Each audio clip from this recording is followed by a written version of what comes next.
Hello, welcome to ATI 4640.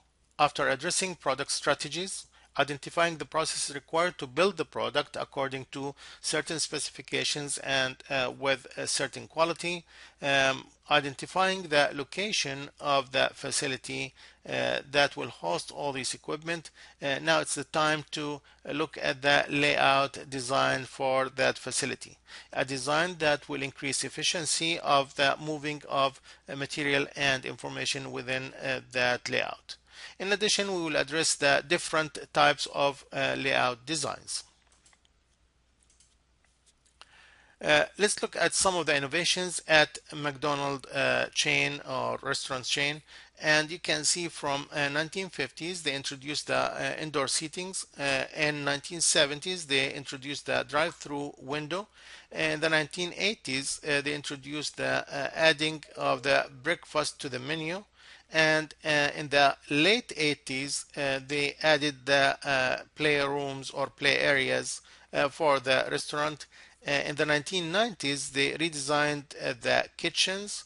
In the 2004, they introduced or added the self-service kiosk, and now they have three separate dining sections.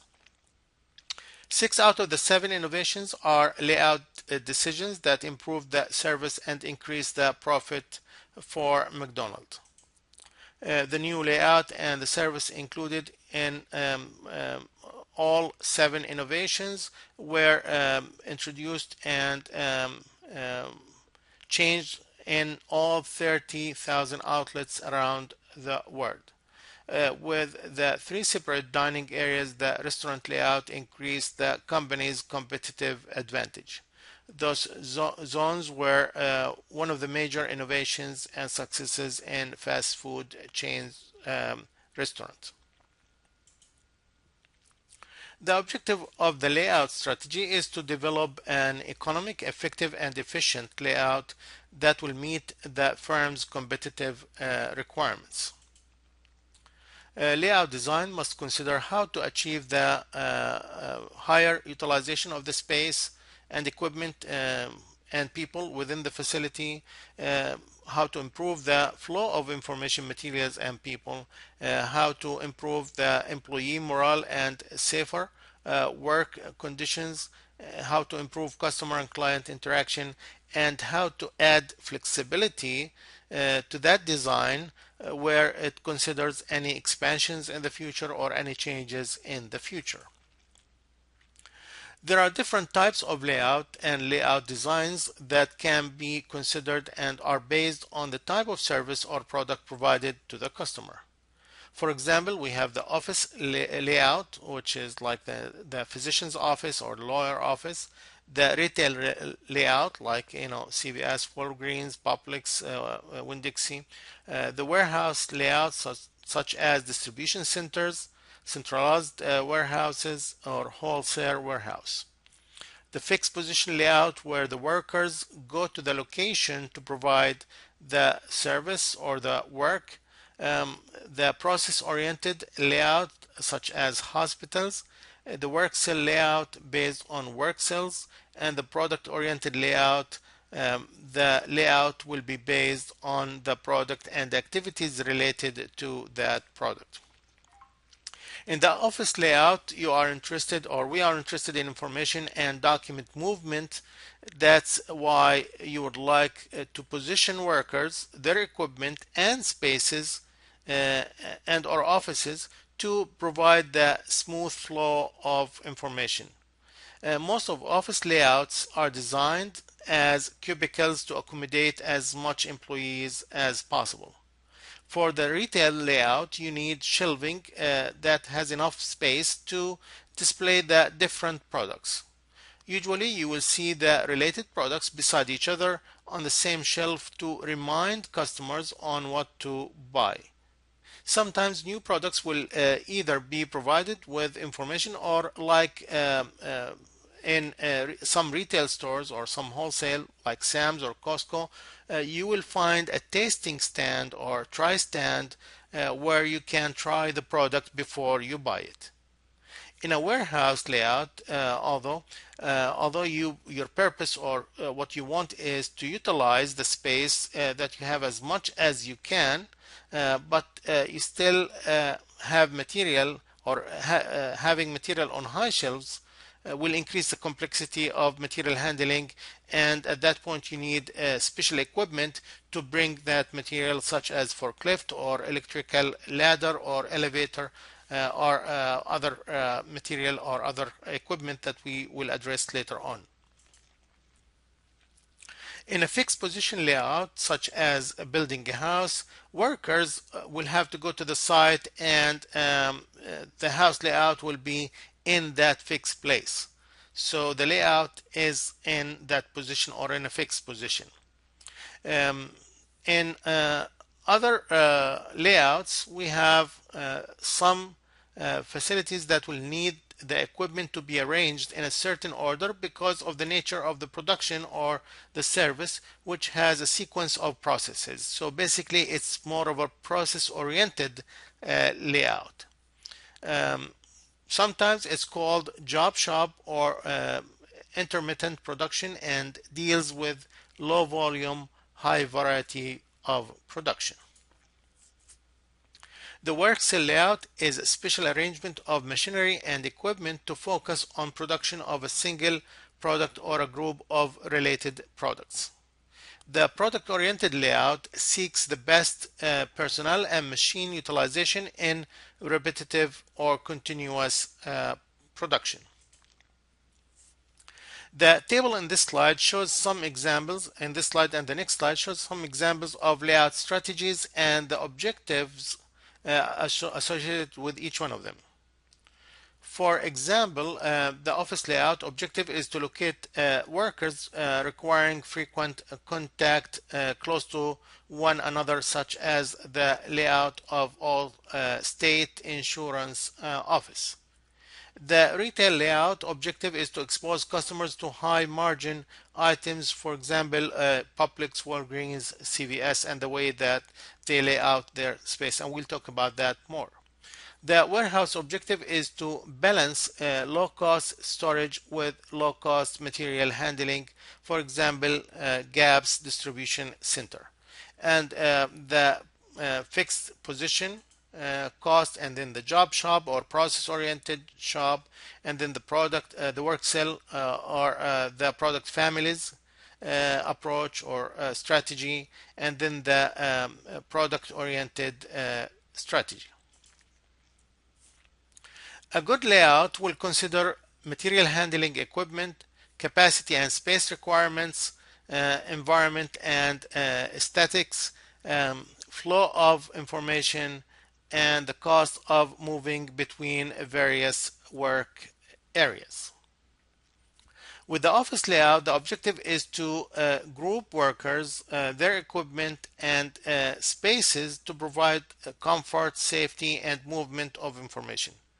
Actually, a major trend happened lately for the office layout, especially with the emerging technologies which made office layout flexible, and many are using cell phones, emails, chat, laptop, PDAs to communicate with each other. And the movement of information became better and faster in spite of that distance. So it doesn't matter how far you are from other workers in the office, you can still share documents with them electronically, and you can send them messages through the chat and through email. Usually a relation chart can identify the office layout and which department should be closer to the other. As seen in the figure, it's been divided into 6 relations based on how important to be closer to others in the office. For example, it is absolutely necessary to have marketing department closer to operations, and you can see that from having the marketing and the operation 2 and 3 with the A letter here crossing them. The office space has 3 physical and social aspects: the proximity, the privacy, and the permission.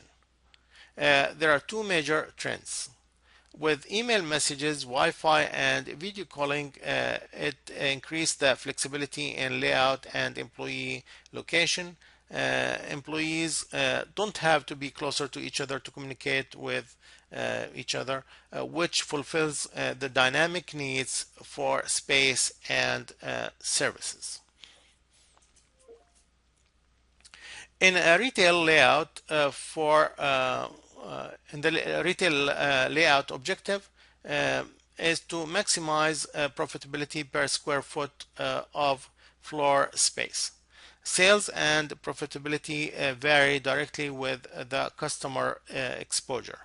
Items should be placed and displayed strategically to attract customer attention. Operations managers try to expose or provide customers with the most exposure to as many products as possible.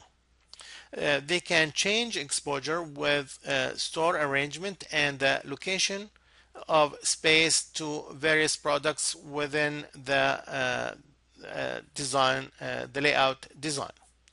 This slide shows some of the helpful ideas that will assist in determining the overall arrangement of a retail store. For example, locating high draw items around the edges of the store. For example, the bakery, the deli, the produce, the meat, the dairy. So in, in in all this, you can see that um, that will increase the exposure of the customer to other items in the store. We can also use prominent locations for seasonal items, high margin items, and items on sale, for example, the front on or the center of the store. Distributing power items to both sides of an aisle and disperse them to increase viewing of other items. Using end of the aisle and checkout counters locations for highly desired items.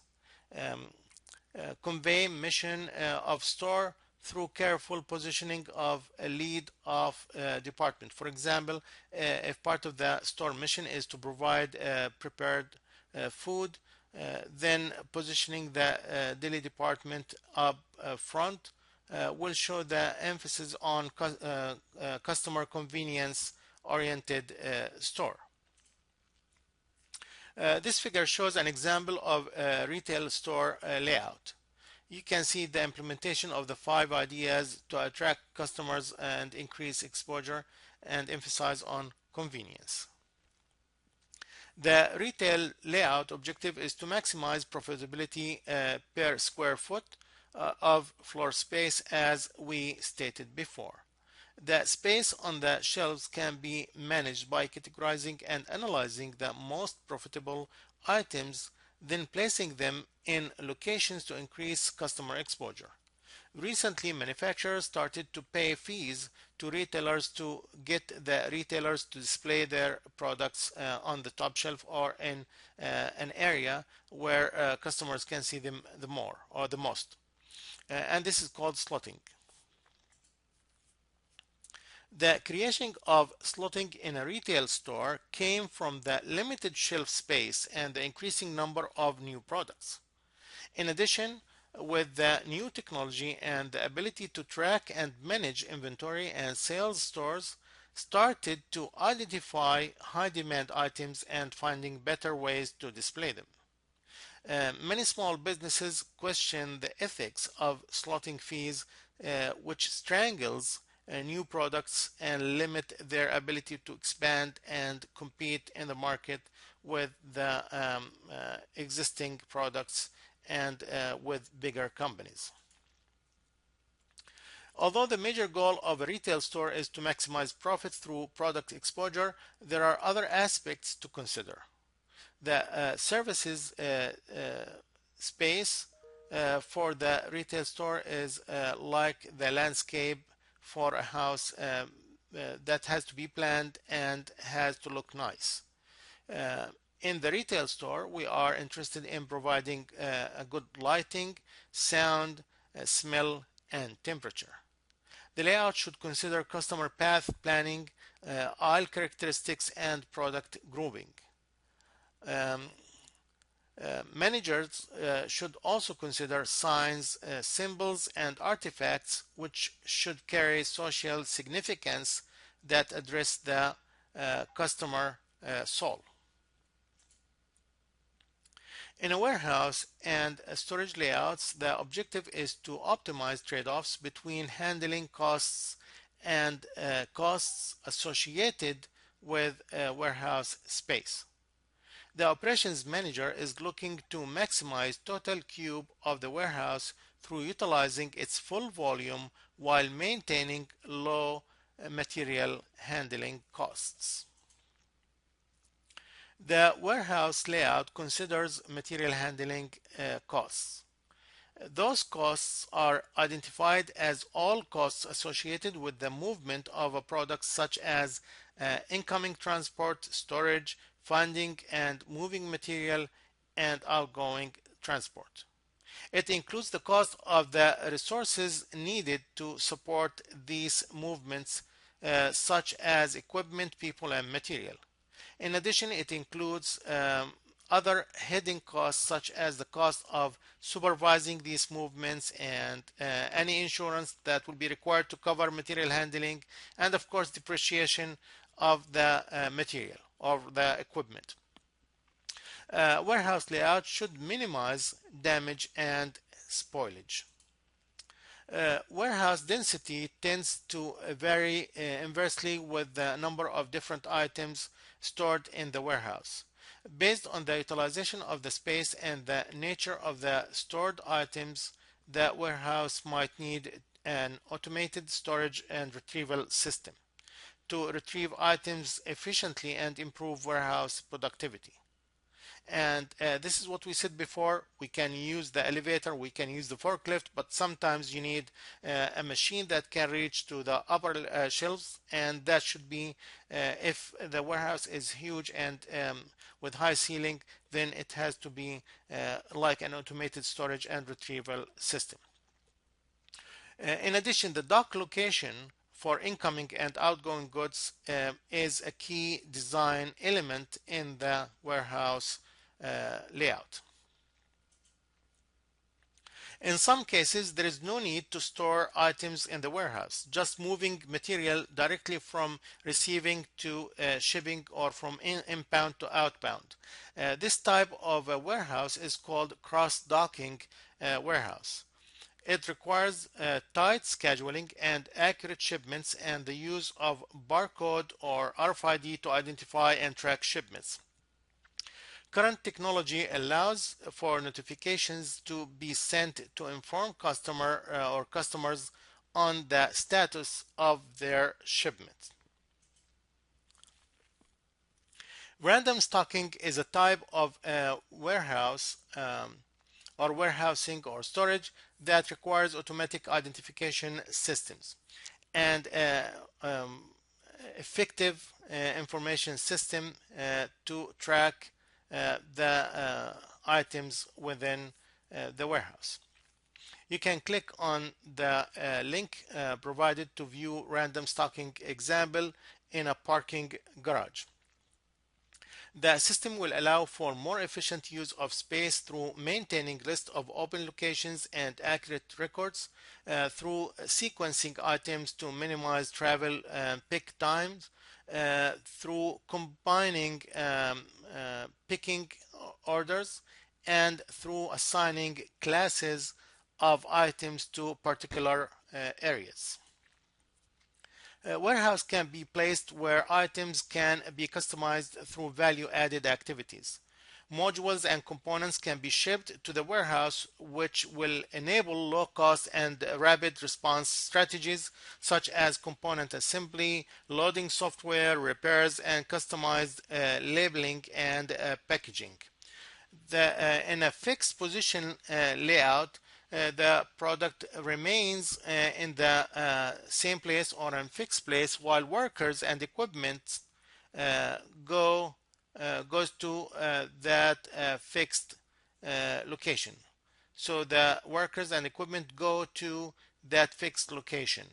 The nature of that layout adds complication or complicating factors that should be considered when dealing with this layout, such as the limited space at the site. I cannot utilize, there is no place for storing or putting material there, so different materials required at different stages of the product, and I need to bring those different materials when needed only. And of course the volume of the material needed is dynamic because it changes from one house style to another style, so I need to keep changing the quantities and amounts as needed.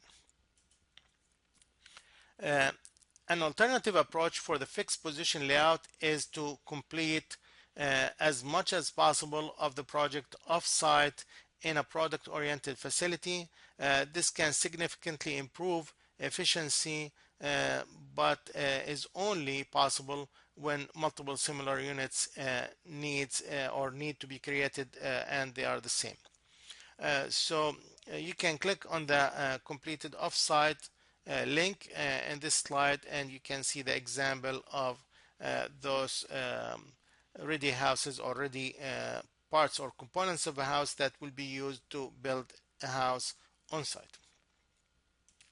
That will be all for this part of the layout strategy. More will be discussed in the second part, and if you have any questions about this one, please let me know. Thank you and have a great day.